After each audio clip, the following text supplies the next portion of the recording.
크라쿠프 중앙광장에 들어서자 비둘기들에게 에워싸인 사람들이 보였다. 사람도 비둘기도 서로 전혀 두려워하지 않았다.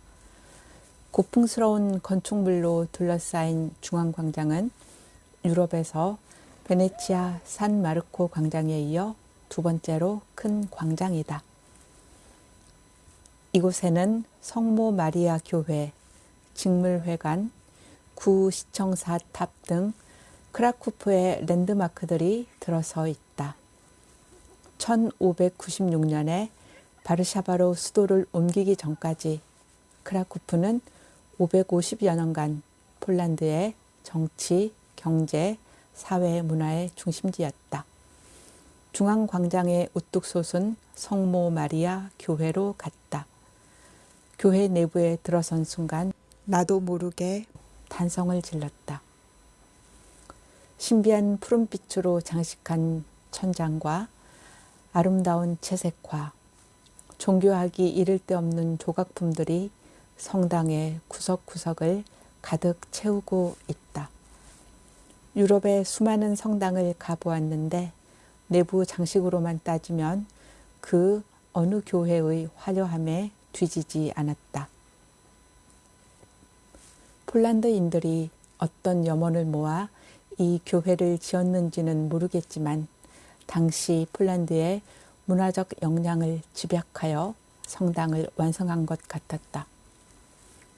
나는 반쯤 넋이 빠져 교회의 이곳저곳을 다니며 교회 모습을 영상에 담았다. 독특한 폴란드 고딕 양식으로 지어진 성모 마리아 교회의 외관은 단순하고 소박해 보인다. 길이가 다른 두 개의 첨탑이 우뚝 솟아 있는데 교회 첨탑에는 형제의 슬픈 이야기가 전해온다.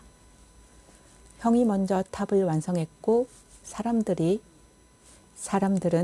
형이 만든 탑을 칭송했다. 하지만 나중에 동생이 형보다 더 높고 멋진 탑을 완성하자 사람들은 동생을 칭송했다. 질투에 눈이 먼 형은 동생을 죽이고 본인도 스스로 목숨을 끊었다고 한다. 소련의 위성 국가였던 냉전 시기의 기억 때문에 폴란드는 동유럽 국가로 묶이는데 문화나 역사적으로 독일, 오스트리아, 프랑스 등과 더 밀접하게 엮인 나라이다. 동유럽 국가들이 그리스 정교를 믿는 데 비해 폴란드는 가톨릭 국가이다.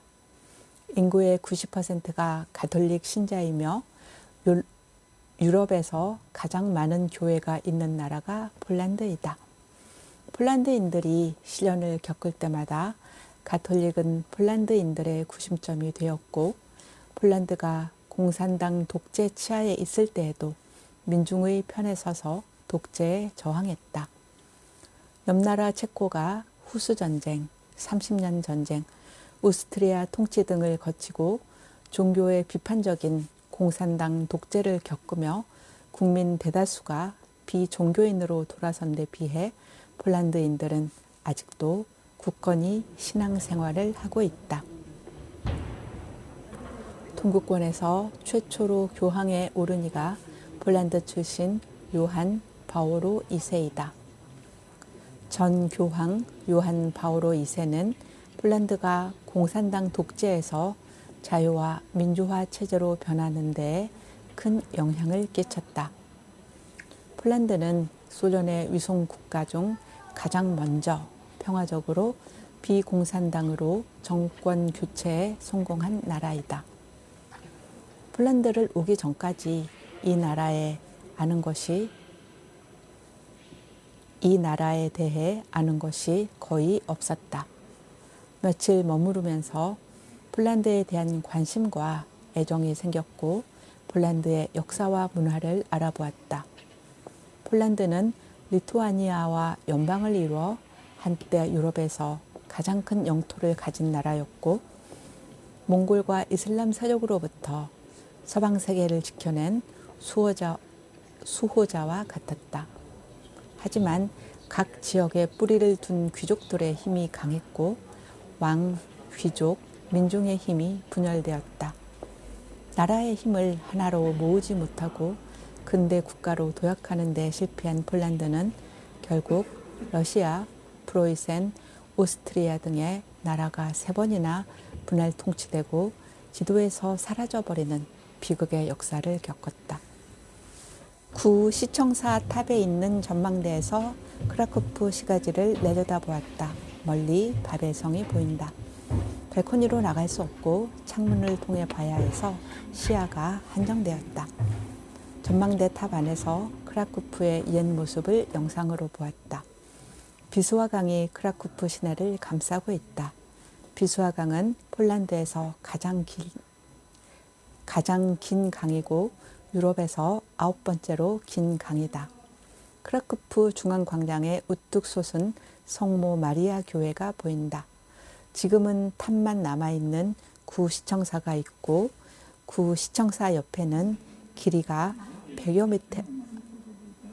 미터에 달하는 크고 아름다운 직물회관이 서 있다. 비스와강 옆에 지은 바벨성에 왔다.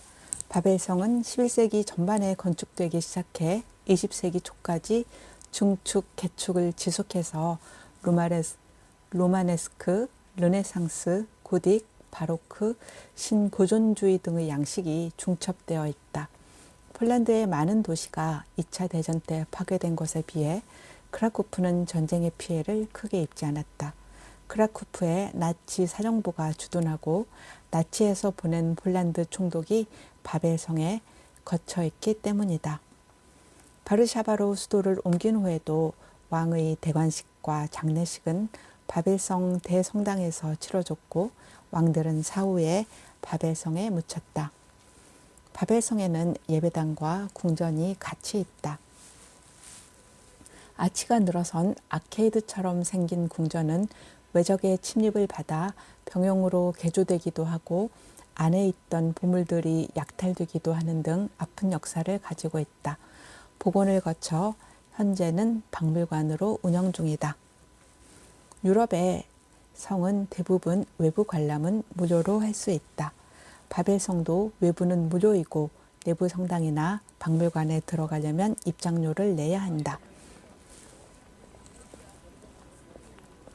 크라쿠프는 14세기부터 16세기까지 중부 유럽의 무역의 중심지였고 문화가 꽃피어나는 활기 넘치는 중세의 대도시였다.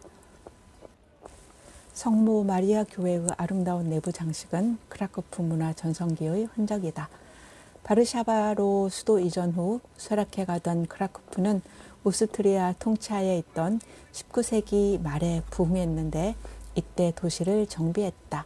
거리에 늘어선 깨끗하고 단정한 건물들은 주로 19세기 말에 지어졌을 것이다. 독일, 러시아, 오스트리아에 분할 통치되던 폴란드 사람들은 1차 대전 때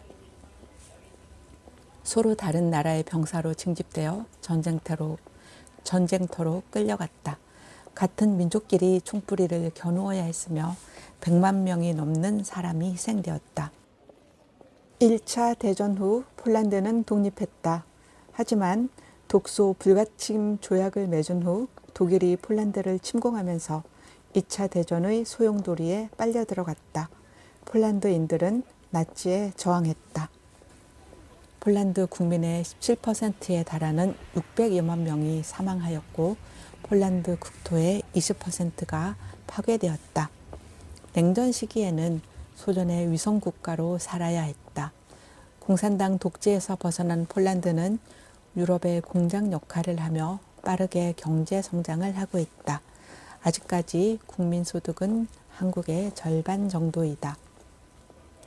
폴란드 국민의 대다수는 폴란드인이다. 단일 민족의 외세의 침략에 시달리고 나라를 잃은 경험이 있어서인지 폴란드인들의 애국심은 유달리 강하다. 강대국에 둘러싸인 지정학적 위치와 슬픈 역사, 교육열과 애국심이 유달리 강하다는 점 등에서 폴란드는 한국과 자주 비교되는 나라이다. 크라쿠프에서는 무슬림이나 흑인, 거린이나 노숙자를 거의 보지 못했다. 프라하에서도 거린과 흑인을 딱 한 번 봤다. 무슬림, 흑인, 거린, 노숙자, 그래피티 등을 어디에서나 볼 수 있는 서유럽 도시와 다른 풍경이다. 체코 프라하가 예쁜 여자 같은 느낌이라면 폴란드 크라쿠프는 호방한 남자의 느낌으로 다가온다. 거리도 널찍널찍하다. 날씨가 추워도 불을 피우며 밖에서 식사를 즐기는 모습이 인상적이었다. 유럽인들은 실내보다는 실외를 좋아하는 것 같다. 중앙광장에 인상적으로 자리 잡고 있는 직물회관 1층에는 관광객 대상의 기념품 가게들이 들어차 있다. 2층은 미술관으로 운영된다. 유럽의 오래된 상공업 도시에는 직물회관이 있는 것 같다. 세계 최초의 민간 오케스트라는 라이프치히 게반트하우스 오케스트라이다. 게반트하우스가 독일어로 직물회관이라는 뜻이다. 크라쿠프의 직물회관은 거대한 규모와 미려한 외관으로 유럽에서도 유명하다.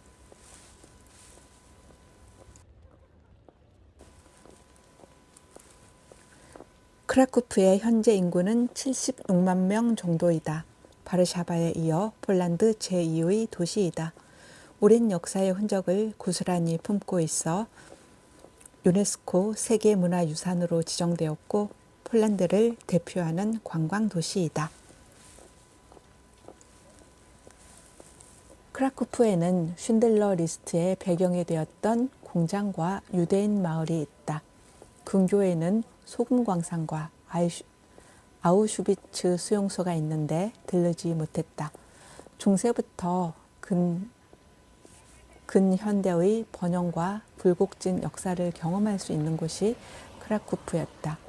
공항세가 싸다는 이유로 아무런 준비 없이 별 기대 없이 한번 가보자 하고 오게 된 폴란드. 이곳에 직접 와보니 왜 이곳을 유럽의 숨은 보석이라고 하는지 실감할 수 있었다. 유럽을 느끼고 싶다면 폴란드 크라쿠프를 추천한다. 아직까지는 상대적으로 물가가 저렴하고 덜 북적대서 부담 없이 유럽의 분위기를 느낄 수 있다. 보석은 숨어있다 해도 광채가 나기 마련이다. 머지않아 크라쿠프로 여행객들이 몰려올 것 같다.